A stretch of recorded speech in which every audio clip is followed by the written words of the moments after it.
Okay, let's start. Welcome. Welcome to the first Connect and Learn session of 2026, 7 Trends in Digital for Education.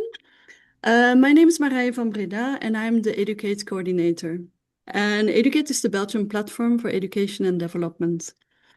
Since more than 15 years, one of the goals of Educate is to increase the knowledge and the expertise by sharing international expertise and good practices with our members and other interested parties. And that's the reason why we organize this Connect and Learn sessions. Before I give the floor to the moderator of the day, Peter Streamis, I just want to inform you that this Connect and Learn session will end at 1:30 Brussels time. You can share your questions. If you have questions, you can share them in the chat box. And after each presentation of our speakers today, there will be a short moment for Q&A with the audience. Our moderator will submit the questions to the speakers. I also want to highlight that the session will be recorded and the presentations, the PowerPoint presentation and the recording will be shared on our Educate website and also via our YouTube channel. Peter Streamis is the moderator of today. He is the founder of Educomundo. He is an Educate member since several years, a member of the steering committee and the lead of the project group Digital for Education. He focuses on how technology can help to bridge the widen the gap between the people who have access to education and those who doesn't have this access. Peter is in the steering committee, the representative of the 4th pillar organizations and leading a lot of Connect and Learn sessions since several years. So Peter, let's start this session with our 3 speakers. The floor is yours. Thank you very much, Marije, and I think we can very quickly go to the essence of today's Connect and Learn is 2 things actually at the same time. On one hand, it's the introduction and the launch of a new document, a trends document by Educate, talking about the trends that we see in digital for education. And a little bit of history, we from our expert group, from our project group, we decided to write this document as a sequel towards the previous document that was written in 2019. And of course, we are 5-6 years later, and a lot of things have happened in the meantime in the digital world. There has been COVID, which we've seen as a kind of a super laboratory. It's almost like a pressure cooker where things happened very quickly in terms of digitization and digitalization of education in remote areas, but also in very connected areas. And we have learned as a community, we have learned a lot of things that can happen and the good and the bad of digital means in education. So that was the first element. Now, the moment we started with the idea to write an update on that 2019 document, we very quickly came to the conclusion that this, if we really want to touch all of the changes and the topics, that this would be a multi-hundred pages document. So we decided to slightly change our focus and think about what do we really see as trends, a little bit of a forecast of trends in 2026 and maybe even 1 or 2 years later, which in the digital world is already a very long period. So hence we came up with the idea after some brainstorms and working together as a team, we came up with 7 trends in the digital for education. And I think if we can now go to the next slide, we will be able to see those 7. I don't see it. Is it being shown? Because I don't see them.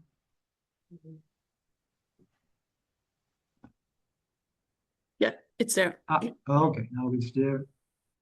Okay. So those are the 7 trends that we cover in this new document, which at the end of this session you will also be able to download it. So it's about a 25-page document, PDF. We will only publish it in digital format in English and in French. And the idea was each time we have a trend that we've seen in the marketplace, in our environment, but we also added each time from one of our members where possible a case study that either gives a little bit more of information or a little bit more background or some critical notes or some, I would say, a kind of a reality check sometimes in the area that we are active in, which is, of course, the areas in the low and middle income countries or low and middle income regions with the necessarily challenges that surround this particular area. So the first one is, of course, artificial intelligence. Way back in 2019, there was hardly any mentioning of large language models or of agentic AI or even AI as such. And even the few things that happened in AI was really seen with a lot of criticism because we've seen a couple of AI winters and summers in the past. But I think it's fair to say that as of 2022, 21, 22, we really have seen a tremendous tsunami of artificial intelligence, primarily driven by the large language models, which really brought it very close to everyday users. So what we see is that in a lot of areas in education, artificial intelligence is penetrating, and a lot of questions and uncertainty and doubts is really kind of the core what we see today. So even today, I don't think that anybody really knows how it will evolve on one hand. There's a lot of ideas and a lot of thinking around that, but how it really will evolve, that's, I think, still a crystal ball for I think, everybody. But because of that, the whole situation is quite hazy, it's quite foggy. And what we see today is that gradually that fog is clearing, but we believe that for quite a number of years, the hazy conditions will remain simply because it changes so quickly. Every time we think we get a grasp on it, something new is coming up. So that is definitely one of the first trends that we see. The second trend is that, yes, through a lot of digitalization, a lot of good things are happening, but we also see that a lot of more negative or not so good things are happening. And specifically, due to this super laboratory activity of COVID, we have been able to measure and study the effects of digitalization on teachers, on communities, on students, on parents. And we've seen a lot of insights. And one of the trends that we see is that digitalization really becomes a wellness subject. The third one is critical thinking. I think it goes beyond talking that a lot of information is coming our way where, to say at least, we have to question the validity. We hear a lot about fake news, but we do see a lot of noise in the information that comes our way. And critical thinking has become more and more important. So the media and information literacy becomes a very important element in the educational system. It's all about reverse image search. It's all about fact checking. It's all about having a critical mindset of what you see, and so on and so forth. And how is this being translated in low and middle income regions where maybe they do not have the necessary means in order to check all of these areas? And we have some in the document. You will be able to see some great case I think also from Kenya, by the way, where the government has been doing a lot of things in order to mitigate the risks. The fourth one is one of our, I would say, hobby horses is connectivity. The biggest issue today in a lot of remote regions is that there is no good signal, there is no good connectivity, and that the last couple of kilometers from remote areas are simply forgotten by the mainstream operators. Now, we do see that also there a lot of technological advancements have been made, and that more gateways are available and global access is becoming more and more possible. But you also have to be critical that it is, or it may not be for everyone at the same time. And we will hear later today from Martin that there is also that the infrastructure and connectivity is one thing, but dealing with it and working with it as teachers and making sure that the right content and context is available is as important as having just the gateway up and running. The fifth trend that we see is that there will and there is more and more a privacy and security awareness. And I think this is definitely something that we see all around us, not only in the educational world, but in all the aspects of our daily life where we are confronted with digitalization. I think those who live in Belgium, you know, there's a lot of things to do about phishing, which is also critical thinking, being very much aware of what happens in a digital world. But what we also see here at the larger scale with education is that definitely also in remote areas or in areas or places where we work with less advantaged children, for instance, that the privacy means are not always as sharp as we would like them to see.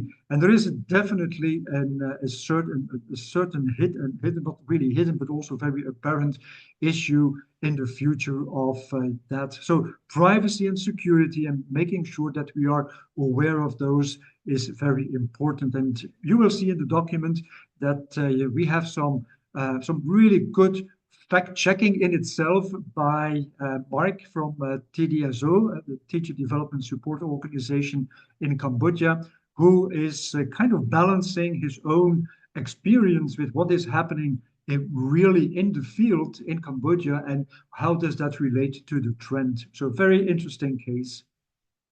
And then the sixth trend that we see is definitely also the changing role of school leadership. The school leadership that has been a subject in itself from, I know, from Enable, from VVOB, from quite a while, but now also they are confronted with this digital wave that is coming our way and that is being penetrated throughout all layers of the education. And what is the role, the important role of the school leadership actually balancing all of these elements, these five other trends that we see on top of that. And they have a very, very important role to play. And we will hear from Noam later on how VVOB is helping their projects and their school leadership in order to cope with all of that and how to become successful with that. And then the seventh one is something that we've added quite late in our process, but I think it's more than ever very, very acute, and it's the preparedness to cope with conflicts and emergencies, and how the school system in a given country or region is resilient and how it is actually working with all of that. And so that is a very important element when we are in areas of conflict and emergencies. And we know that the world today is, I would say, without any exaggeration, is in conflict and is in emergency around us. And we will see a lot more importance to make sure that governments, but also schools, leadership, organizations surrounding it are ready to deal with it. And I'm not only referring to conflict in terms of war, but also in terms of catastrophic events due to climate change, or even climate change that is trickling gradually into an environment, and that schools need to be present in order to make sure that they are continuously offering the right education to the students. So those are the 7 trends that we have seen, and as I said, you will be able to download it in English and in French, and have a good read at all of these trends. For this Connect and Learn, of course, in the short period of time, we are not able to actually go through all of them with all of the details. So we've asked 3 people who participated in developing these trends to give a little bit more information. And let me start with number 7, where Bart will talk about what they are doing in Uganda. And let me briefly introduce Bart. Bart is the innovation and digital for development expert at Enable. And he is located in Uganda, as I just said, but he is overall responsible for the mainstreaming of innovation and technology, digitalization in education, vocational training, and also in healthcare. He does this backed up by a very impressive number of diplomas, certifications, master's degrees, and so on and so forth, but also very much grounded in field experience. Also, even has been co-founding a digital hub in Zambia, if I'm not mistaken. So he has a lot of practical experience, and he will talk about the particular case that we have in our document on number 7 in terms of emergencies. So I'll gladly give it to Bart for his presentation. Thank you, Peter, for this introduction. I'm blushing. But yeah, it couldn't even be more. 5 minutes before this workshop or presentation started, electricity went and my internet. So I'm using my hotspot on my mobile phone. So maybe this is one of the first lessons that we can learn, that mobile technology is working better when electricity and the internet fails. So I have been working, like Peter said, quite some time in this area. I started at VVOB in 2002. I started working in Kenya, Vietnam, and Zambia, then in Belgium, and now I'm already here 7 years in Uganda. So I want to share our response to the COVID crisis. Maybe next slide. Yes. Maybe this picture indicates how innovation works. It's not a linear process. It's not like a straight line from A to B. I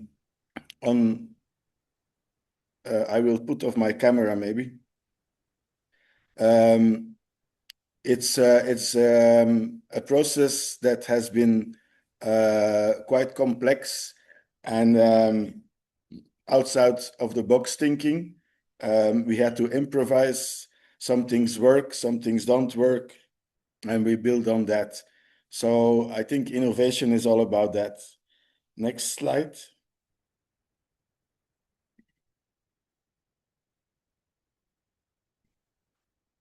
So when COVID struck in Uganda in March, we actually immediately took this crisis as an opportunity, let's say, to ensure the continuation of learning in Uganda. And so all the children in schools were sent back home. Most of all the children were sent back home. And we had to do something to ensure the continuity of learning in the national teacher training colleges for the people that are training to become teachers.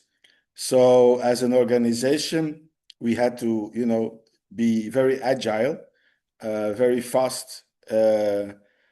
So the schools closed in March, and I think we started our so-called teacher education sandbox in April already.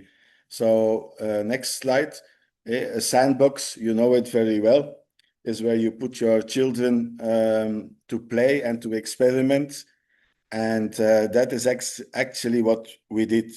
We didn't know what will work in this context because it was very new.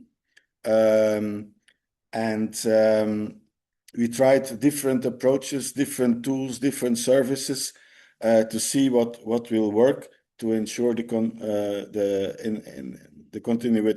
continuation of learning.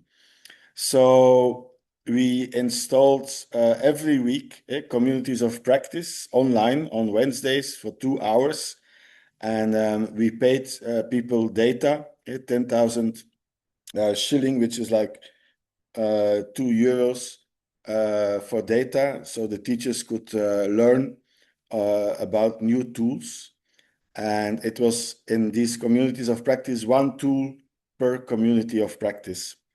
And then we asked them to develop lessons for the students, whether it was in science or humanities or any other. We put them on a one-stop portal to share in our communities. And we had, of course, our colleagues at the help desk to support those teachers to really make it happen, to really make it work. Next slide. So we had introduced very basic tools. I remember very well,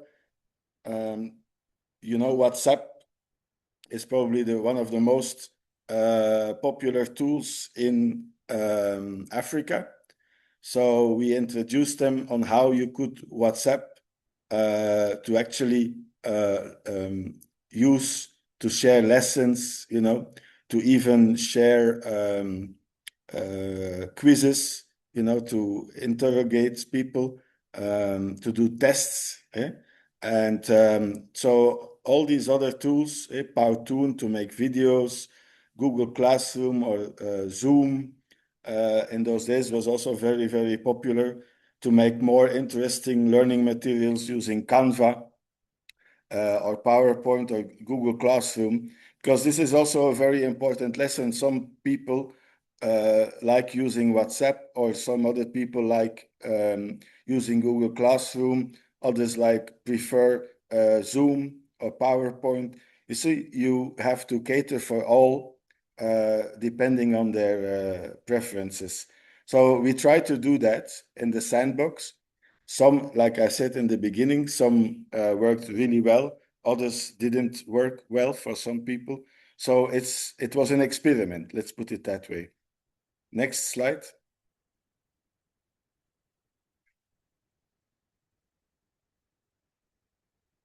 Yes. So our first intention was to really, our immediate approach was to really ensure very fast the continuity of learning. But we had a long-term vision in our heads that we wanted to establish a really detailed or comprehensive long-term digital education strategy. So we had immediately put that in our minds. after, of course, evaluation, will this ever work? Because this COVID crisis, by the way, in Uganda, the schools were closed for 2 years, 22 months. And so it is really, really, really long. So we thought from, okay, if we establish these communities of practice, we design these learning materials based on one tool, one service. We want to put that in e-learning courses. So on the slide, you can see that we have, during the COVID crisis, we have already established online courses. The TEL course, the Teaching Enhanced Learning course, and the General Teaching Methods course were very prominent because students had to go through the exams on, for example, General Teaching Methods. So we put that on an open platform, which is called Open Learn Create. And actually, I checked in the morning, 18,000 students have gone through each of the courses, which is a lot, but actually, when you put it in perspective, there's still a lot of people that, of course, have not been able to go through that course, but it's still we managed to reach a lot of people to go through the courses. In the meantime, we also, in the National Teacher Training Colleges, we also installed a learning management system so they could actually prepare for the long term, that they could create their own e-learning courses. Next slide.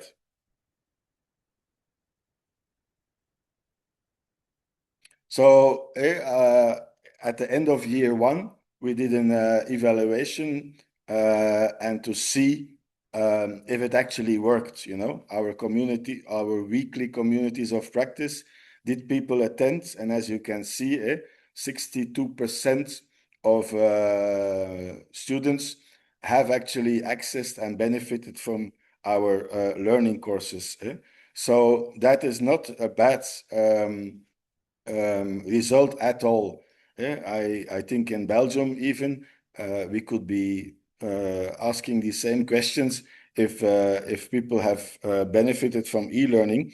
So the students were in rural areas. Did they have access to gadgets? And apparently, in one way or the other, they had access to a device and they could participate in learning. So that gave us a boost to really continue on the path of digital education. Next slide.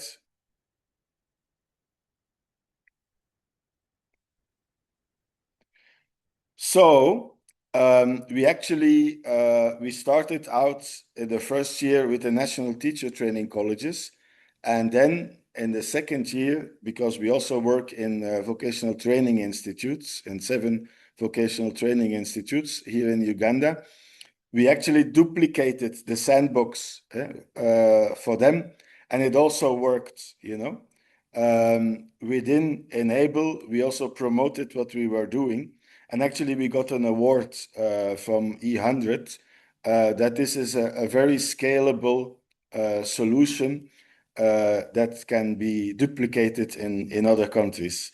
We were also nominated for the D4D prize. We didn't win, but anyway, it was a recognition of our efforts during COVID. So we were very happy with the results. And, we are now 4 years later. Next slide. We are now 4 years later.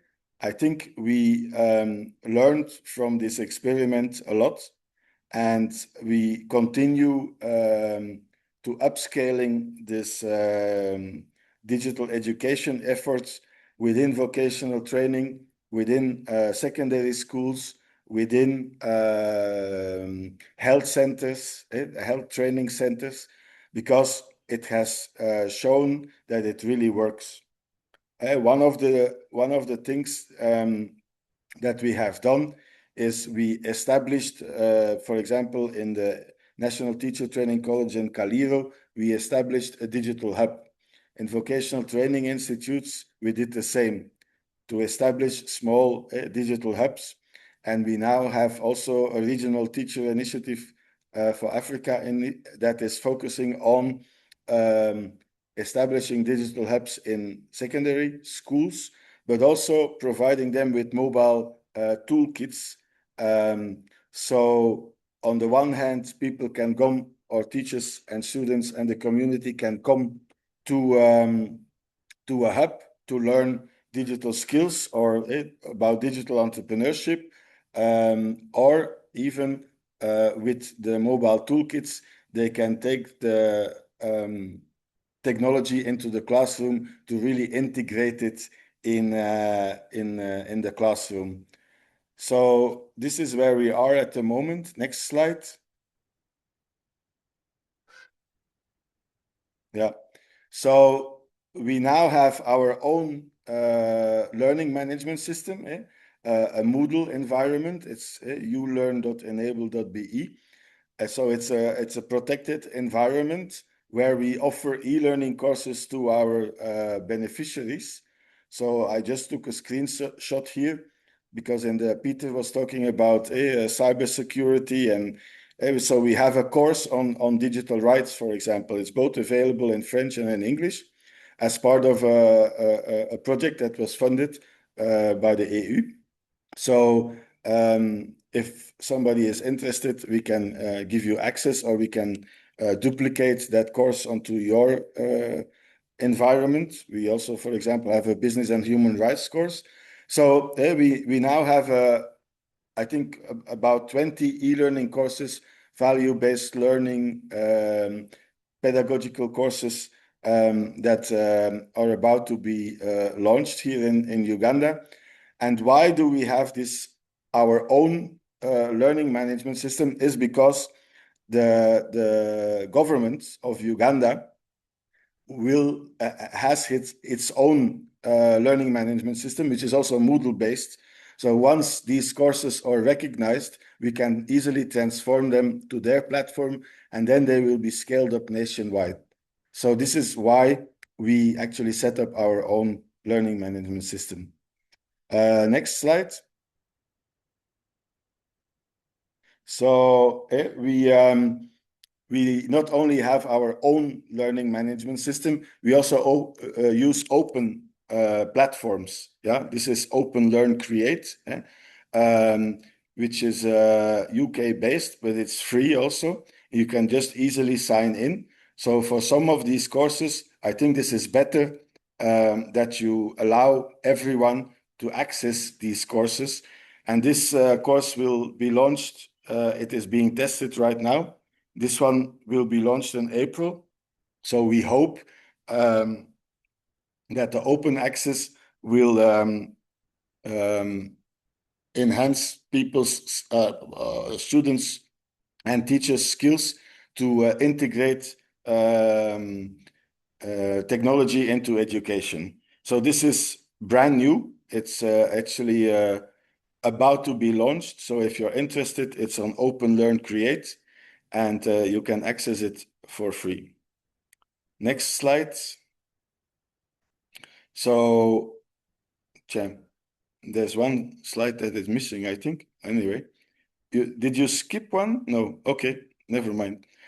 So we also use open platforms with partners.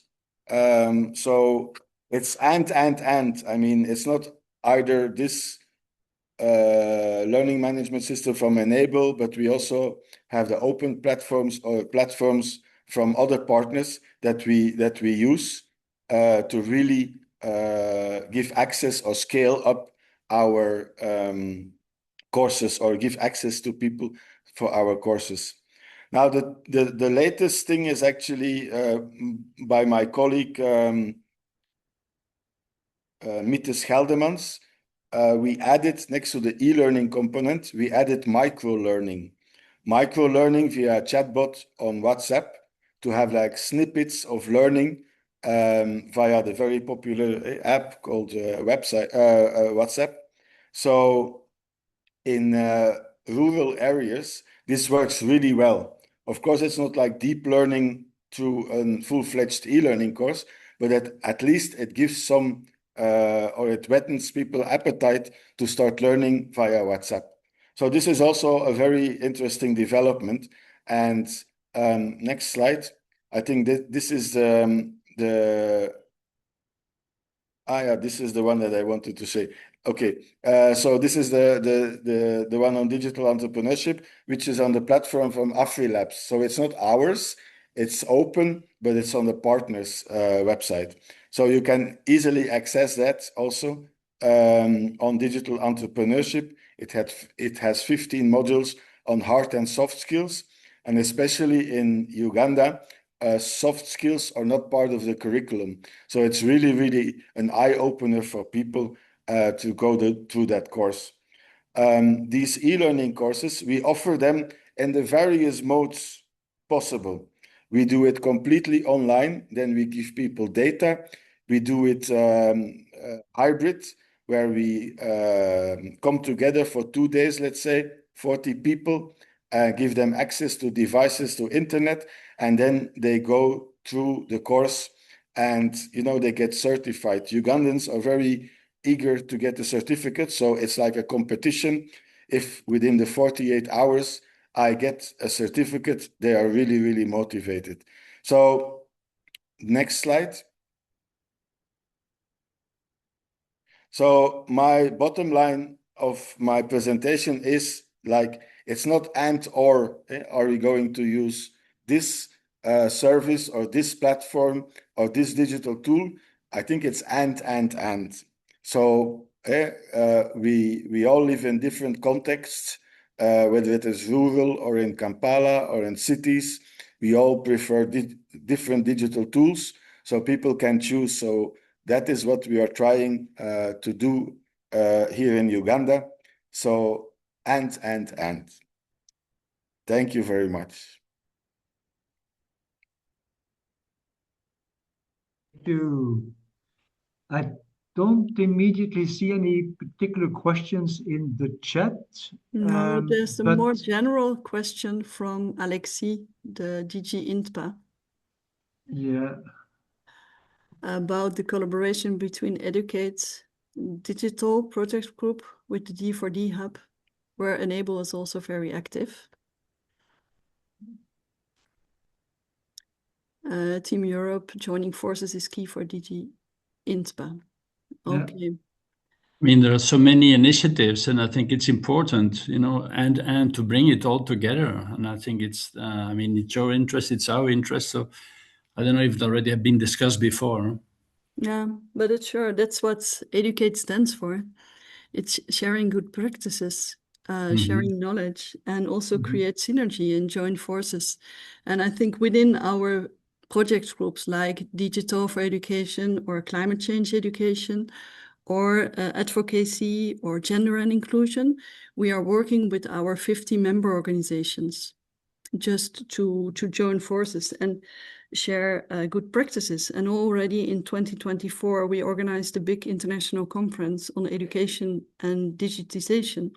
And Enable was part of this conference. So it's one of the goals of Educate. So it's very important to underline. Yeah.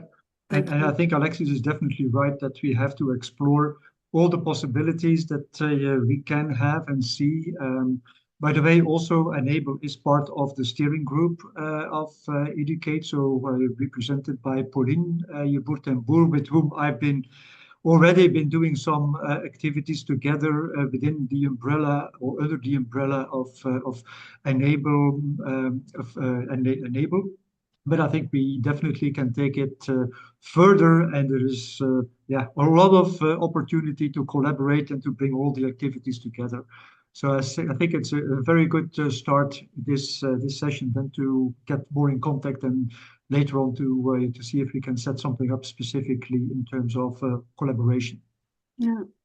Okay, Peter, very quickly before we go to Noam, there's a question from Patrick in the chat box. How have you navigated engagement with the different stakeholders involved? So that's a question for Bart. I noticed that your work spans multiply layers of stakeholders. How have you managed those relationships and expectations? Thank you, Patrick. Yeah, that's a very good question. So Enable had built already very good relationships before COVID struck with the government, the Ministry of Education and Sports, with, of course, the National Teacher Training Colleges, with the teachers and the leadership in the schools. I see that is one of the themes of the trends.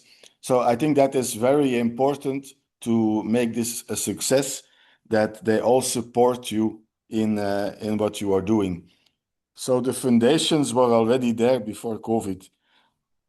So then when COVID struck, I think we had the support because, of course, everybody was in this crisis. We had the support of the government, of the districts, of the leadership in the schools, and the teachers. So they were all looking for a way to ensure the continuity of learning. So, I mean, I started working for VVOB in 2002. And the problem was always, in terms of innovation and digitalization, how to convince people in terms of digitalization.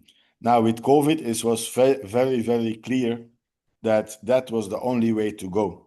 So now, this crisis was really an opportunity for us in terms of D4D and innovation, that everybody understood that this is the way to go.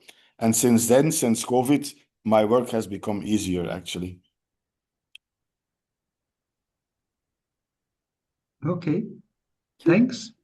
I know that there is one more question from Estelle, but for the interest of time, or in the interest of time, and I want to make sure that both Noam and Martin have time to go through their presentation, I would like you to ask Bart to maybe answer the question in the chat so that it's also for everybody. And I'm now going to introduce Noam.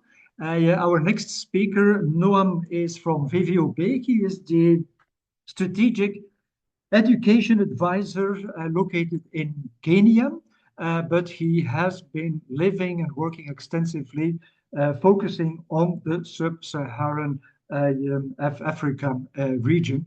And he is a master in bioengineering from the University of Leuven. So he has a lot of, I would say, scientific background. Certainly when he is now focusing on developing an app that helps the school leadership in Kenya in order to become more efficient and to help them with digital education. So I would like to hand it over to Noam to actually talk about the trend number 6, and the case that they have presented in the document. So Noam, the floor is yours. Thank you very much, Peter, and thank you, Bart, for that presentation. I think my presentation builds nicely on what came out of the sandbox after COVID, and we continued building on that.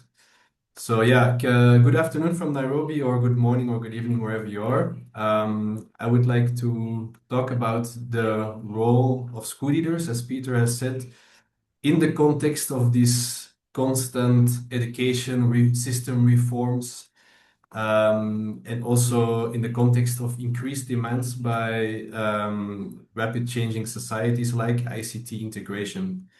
And in such conditions, school leaders are the best placed actors in the school environment to navigate through these changes, and create some stability for the learners, the teachers, and also the community around the school. And they have to balance the innovation, but also the well-being of all of those stakeholders, and ultimately achieve the intended learning outcomes for the learners. But that's a big ask from school leaders.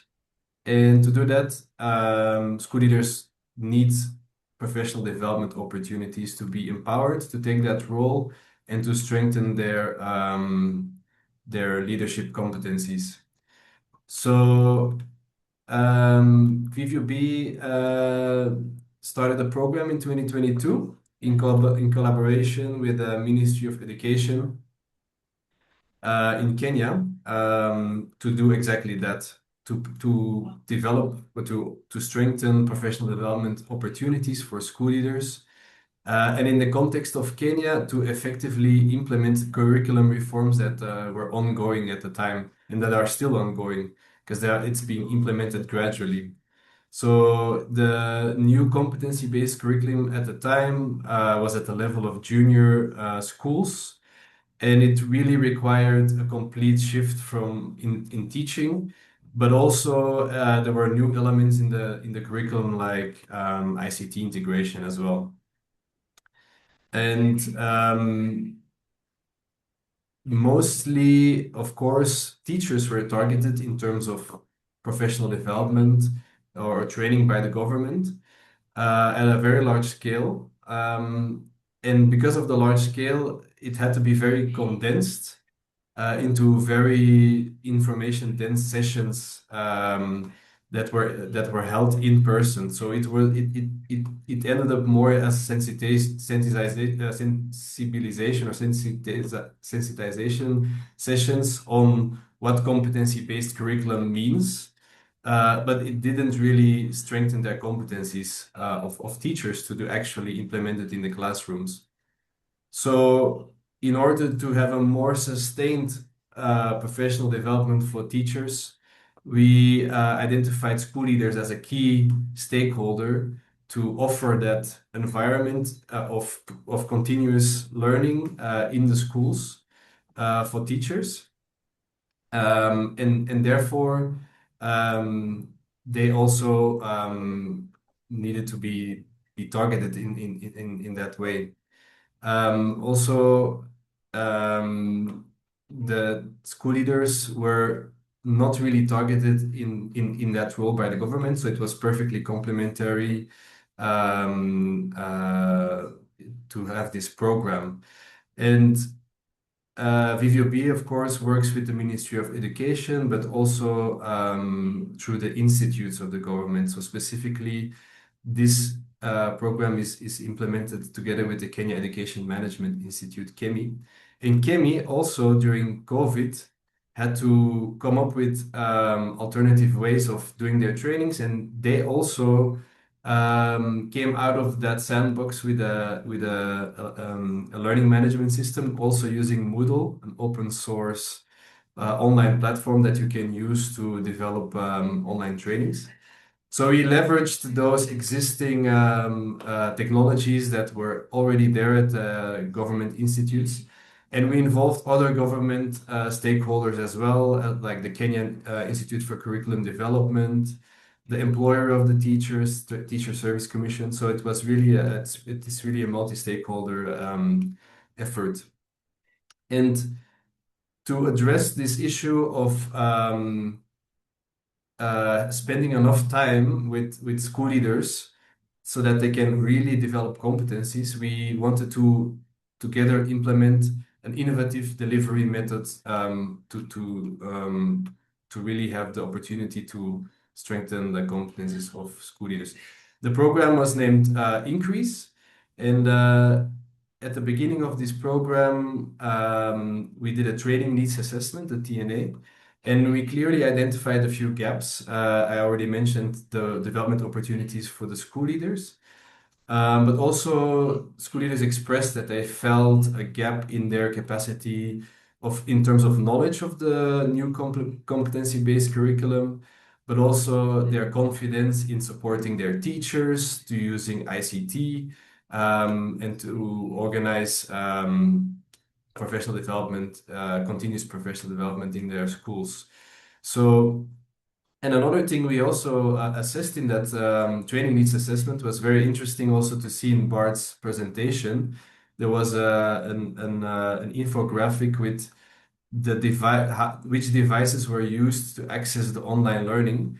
And we asked the same questions to understand better if we develop an online course, through which ways would school leaders access that course. And we found out from that training needs assessment that over 95% of school leaders in Kenya at junior schools at the time have smartphones, and they are able to use those smartphones to access the internet.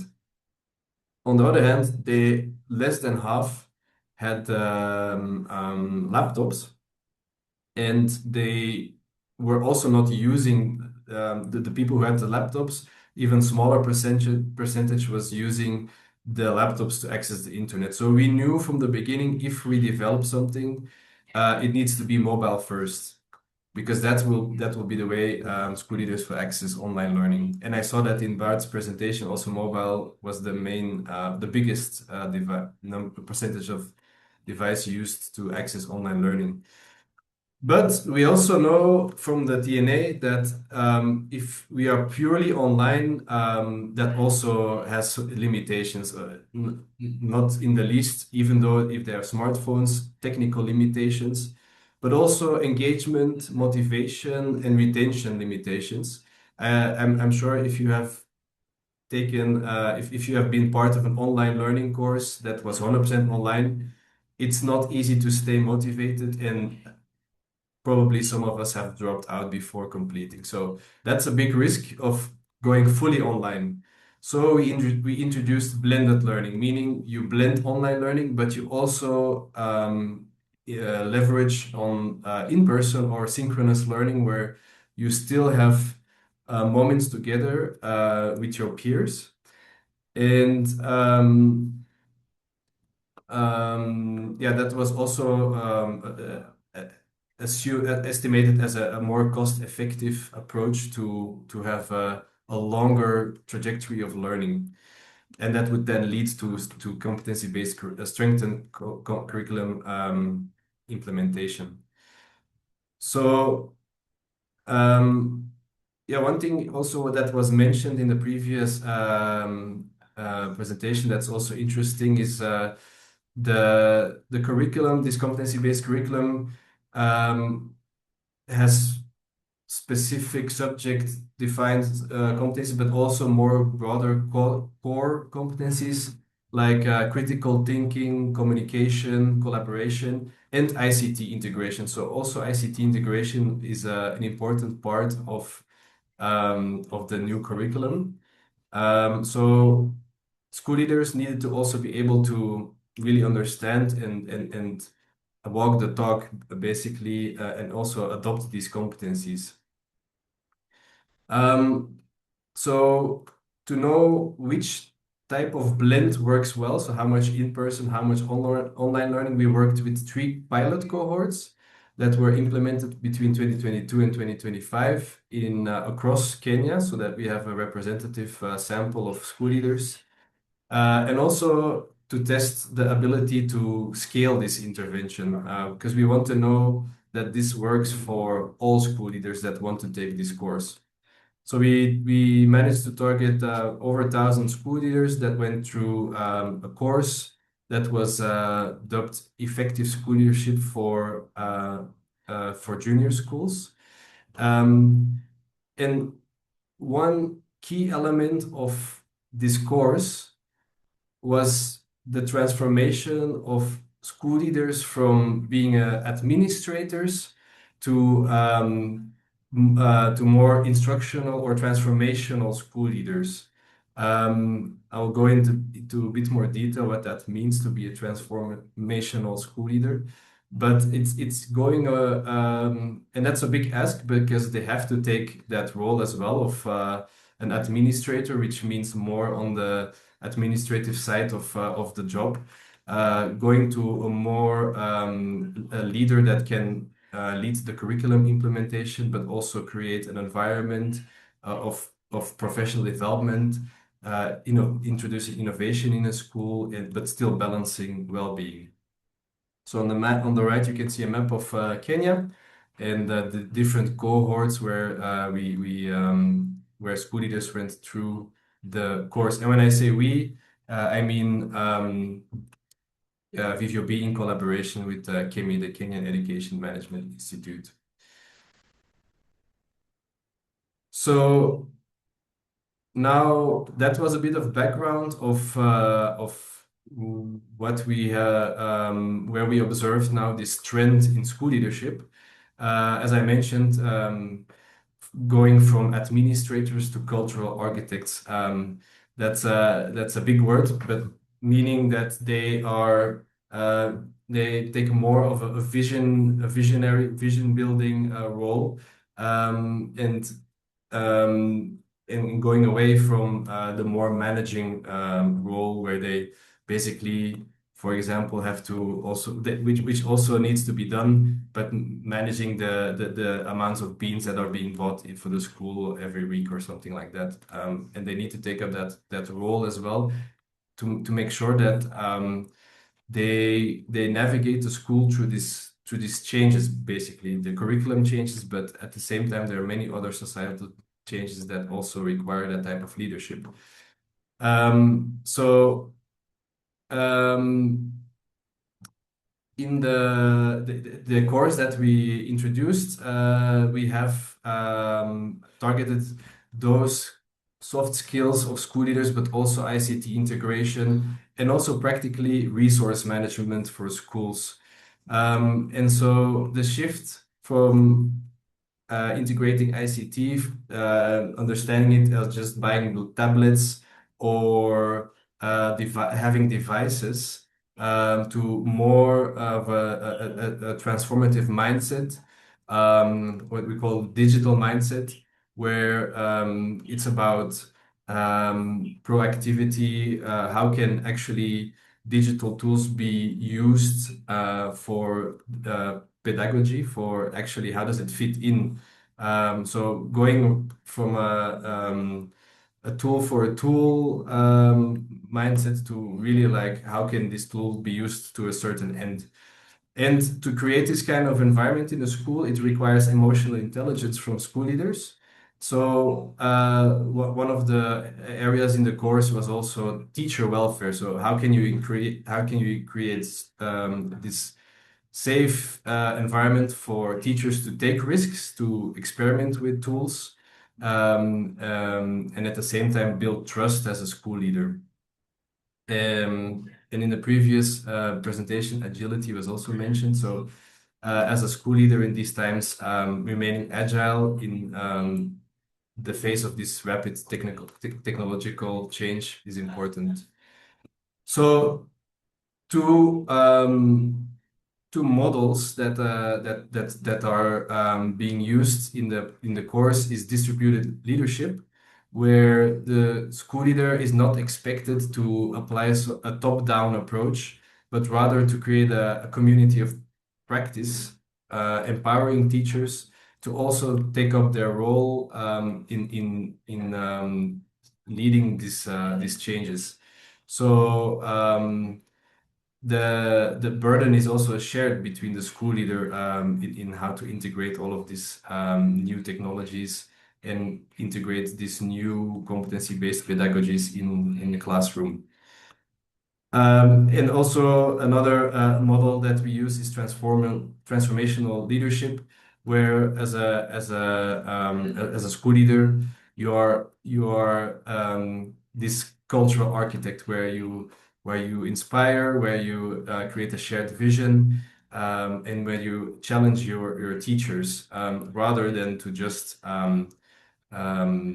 dictate what teachers need to do. So I have a story from one of the participants of this course. Her name is Sally Tanui. She's a school leader in a Tagabi Junior School in Kericho County in Kenya. And she shared with us how the course has impacted her practice as a school leader. And one of the areas he focused on was how the course gave her the confidence to introduce ICT technologies in her school, not to necessarily focus on the tools or the technical aspects itself, but by applying emotional intelligence, by having communities of practice where she brought teachers together, and where she also understood what was required from the curriculum, from the competency-based curriculum, and how tools can fit in there. So making the link between those two. And lastly, also um, to have a transparent strategic resource management strategy where there needed to be some investments in the school made to actually use some of these ICT tools. So yeah, if you want to learn more about the story from Sally, you can click on the newsletter from Educate and find more information there. I'll, for the sake of time, go a bit faster.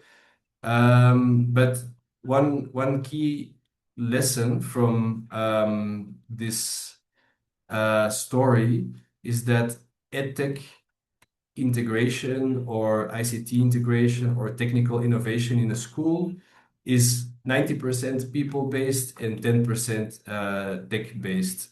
So it's the people management that make it succeed rather than focusing on having the tech in school. So yeah, that's in a nutshell the story of Sally. Yeah, and that is and I see that there are a lot of questions in the chat. Thank you, Noam. I see that there is a question from Bartelijne. Just have a look. Where she is asking the distributed leadership model, how is that going? Is maybe not always compatible with the current management style. And then the second part of the question is what types of schools participated? Are these both private and government? So the first one is indeed, so essential component is to get leadership as soon as possible on board. But how is the distributed leadership going? Because it might clash with the existing style that is in place. Yeah, we did monitoring and evaluation, and they had also research in this program to really see what is now the impact of this course on the teacher efficacy. And the approach that was used to identify the mechanisms that worked was the most significant change story. So Sally is one of those stories, and it's those school leaders that were able to. They also reported it themselves to shift this type of leadership from top down to distributed leadership that were able to implement these changes in their school. Of course, not all schools had leaders that were able to change because indeed in the context, it's not that yeah, common to as a hierarchical leader to share leadership.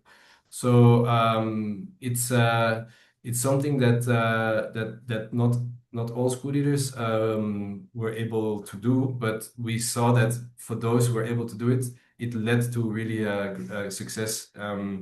And one of the key things I maybe want to come back to from the blended learning approach, what we leveraged on during the in-person sessions was the peer learning. So we really wanted school leaders to interact. So if school leaders share those stories with their peers, that also is a strong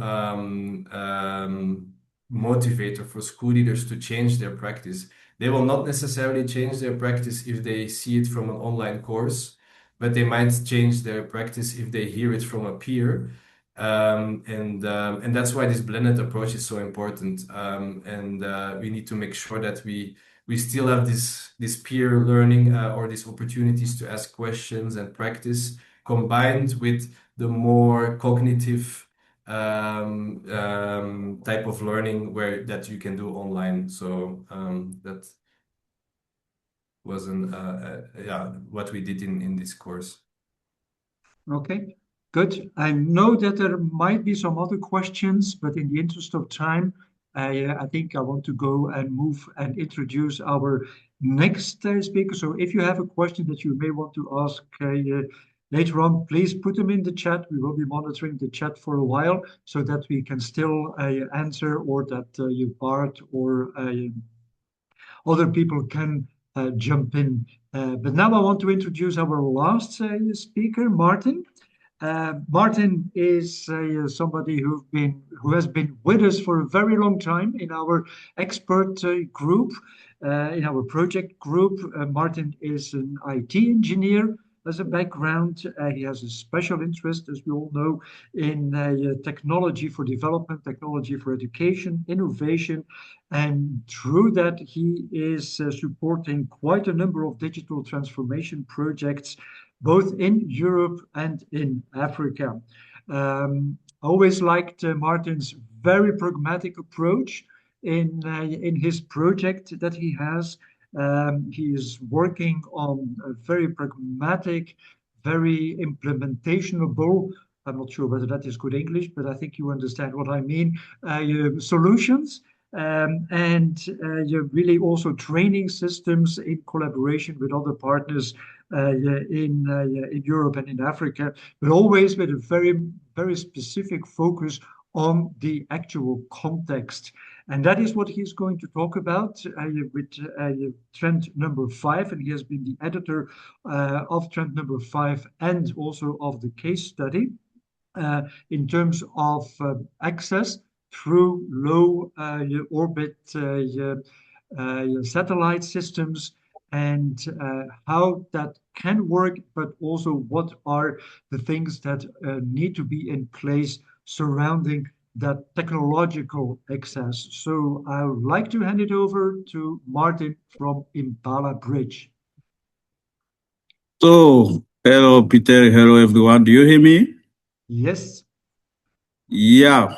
So, thanks for the opportunity. And it is very interesting for a small organization like Impala Bridge to have opportunity to exchange and come share our experience after a big organization like NAB and VVOB. And first, apologize for my French English because I'm French speaking, and this will also have an important in my presentation. So I will try to make it in 10 minutes because I have also another engagement. So this is an interesting topic. I can write a book on that, but yeah. I call it Fatih School have an internet now because Fatih is the person now we use mainly in Benin, the UN organization. When we talk about a young girl in rural environment and in college school, for example, around 13 or 14 years. Yeah. So next. So let's say until now, her school had no internet. The teachers still write lesson by hand. Textbooks are shared between like 5 or more students, and there are no device, no power socket, no signal. Next. And thanks to the new project, I saw a new project on internet, so called EduLink. So I hope it will be ready work. So it have started in July 2025. I don't have enough information about that, but I just use it in my story, my Fatih story. So let's say they have now Starlink, and they have received like 10 or 20 laptops for a buyer or a donor. The advantage of Starlink, or what they call low Earth orbit internet, is like the school will receive like a good connection.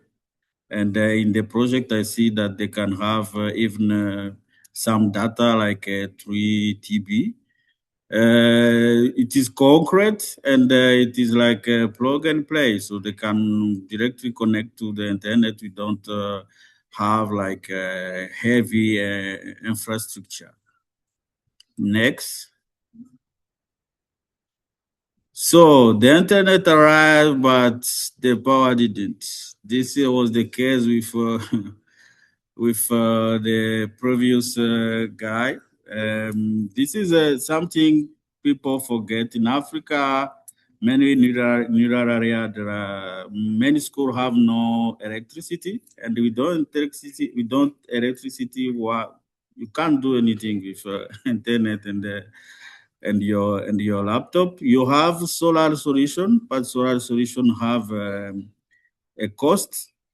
And even in main city like Bart, I think Bart is in Kampala, so sometimes you don't have electricity. Hello Bart, the guy I call the D4D guru. Okay. So the next. Yeah, most of school have internet, and sometimes they have also some laptop, but they don't know what to do with it. Especially in French-speaking country. This is why we are talking about Kenya, about Uganda, but you also have French-speaking country, and funding content is very difficult to fund content in French. I challenge some of you to fund me relevant digital courses in French for secondary school. And most of teachers are not trained, like previous people have said. Next. So for me, from my observation, so I am part of Impara Bridge, but I'm also expert for different organizations like JZ and the UN. I also have implemented an digital library for Enaber in Burkina. So on my point of view, do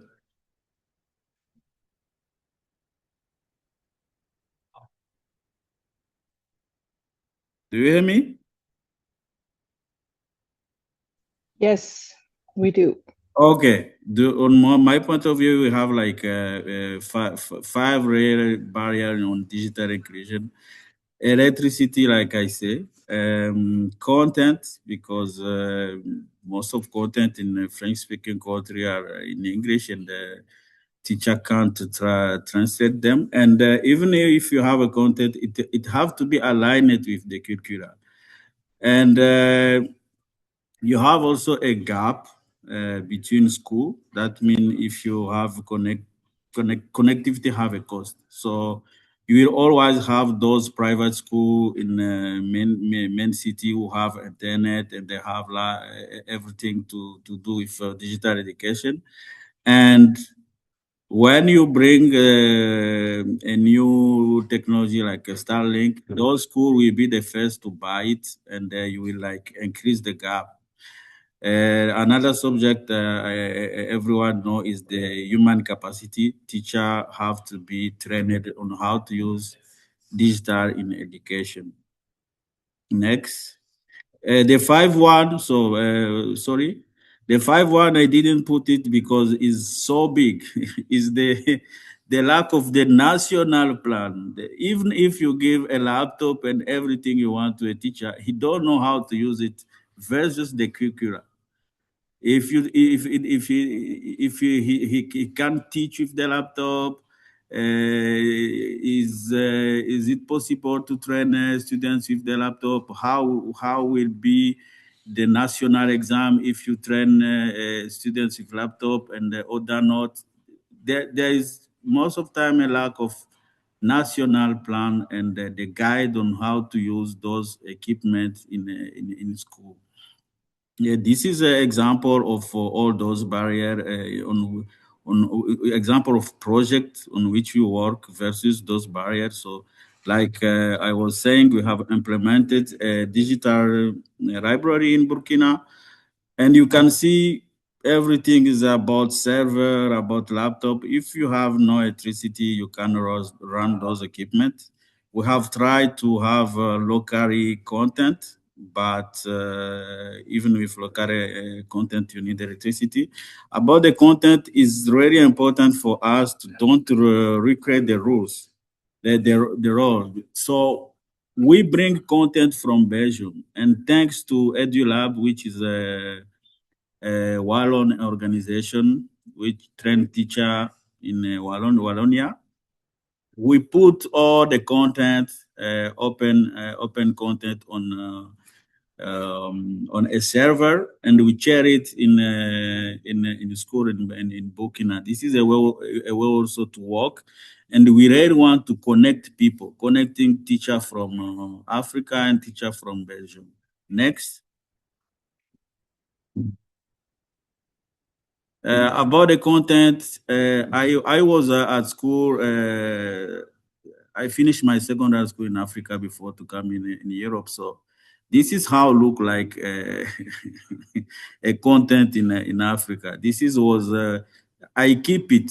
Was my notebook when I was in secondary schools. So I need time to write all of these things, because I have no internet, I have no photocopy.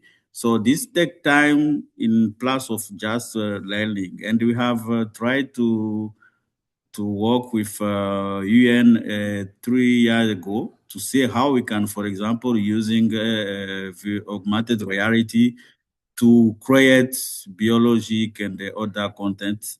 And this is a test project we have created, and we also use it in health with midwives. And this is something which can even save lives, because I have learned a lot about midwife, the position of baby.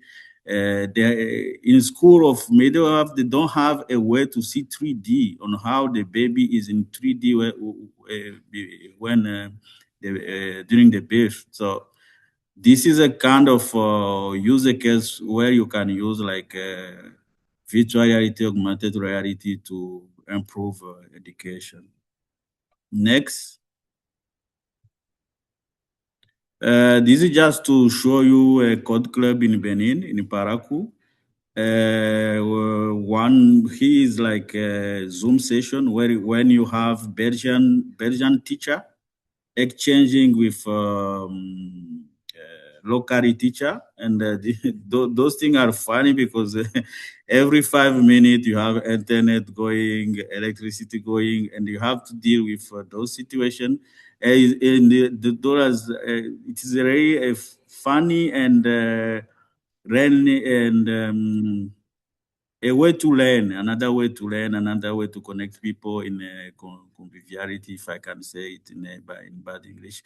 And you can see that we, in Belgium, we are accustomed with code club with kids.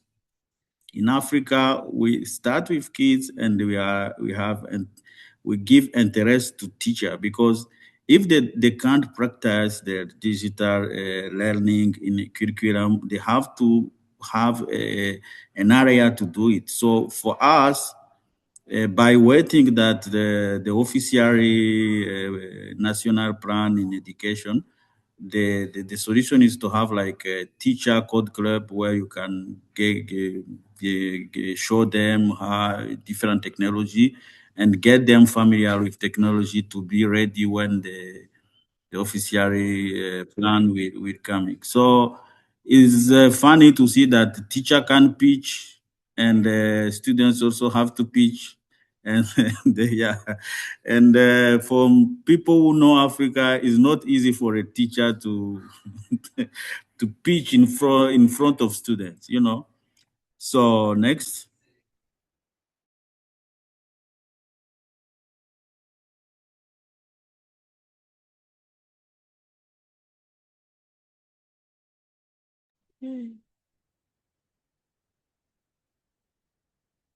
Martin, I think we have lost you.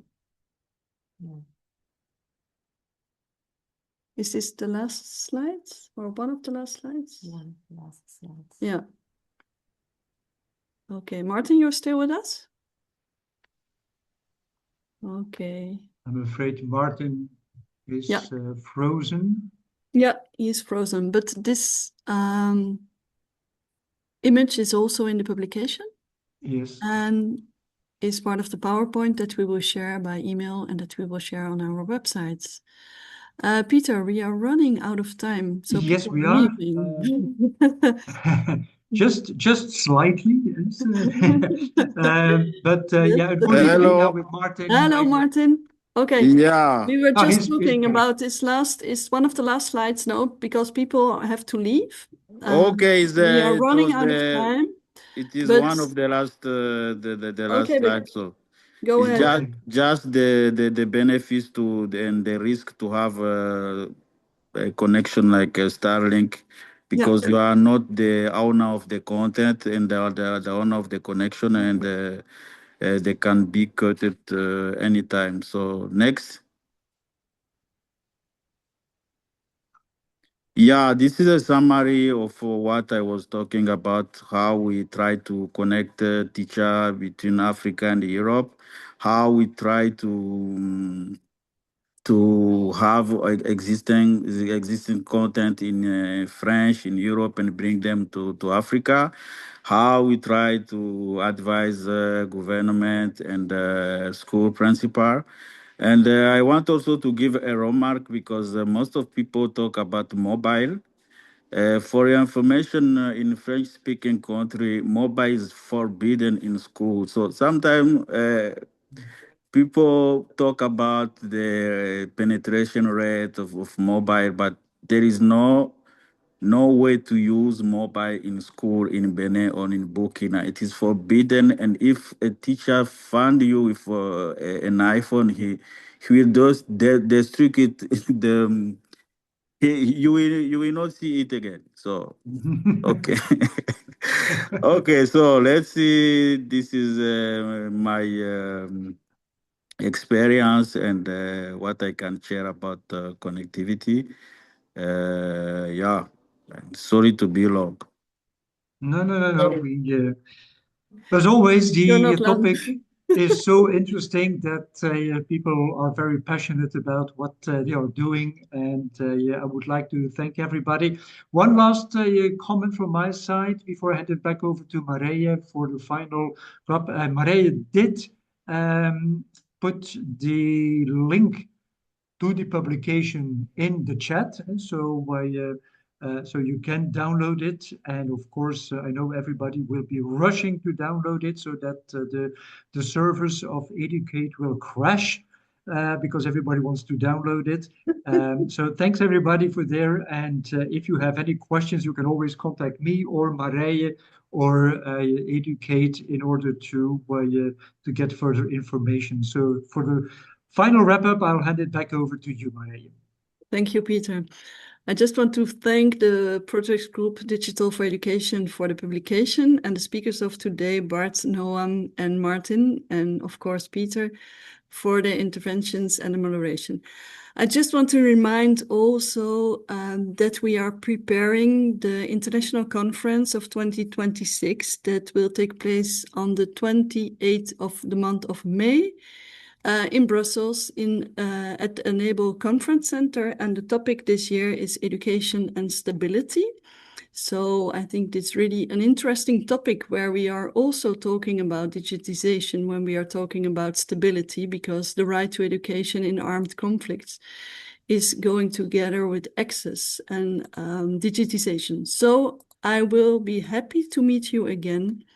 If there are some questions left in the chat box that we didn't get any answer to, we will contact you and give you the answer, and you can receive the invitation for the conference and when we will share it. So if you want to stay up to date for the Educate events, webinars and conferences, please subscribe to our newsletter on our website. So we have a trimestral newsletter, and we send also the newsletters when we have an invitation. So Alexi, you can have access on our website to do the subscription. Okay, I'm wishing you a good afternoon, evening, and hope to see you back soon. Peter, thank you. Thank you very much. And thank you for being with us, and see you next time. Bye-bye. Thank Bye you. bye. Bye-bye. Bye Bye-bye.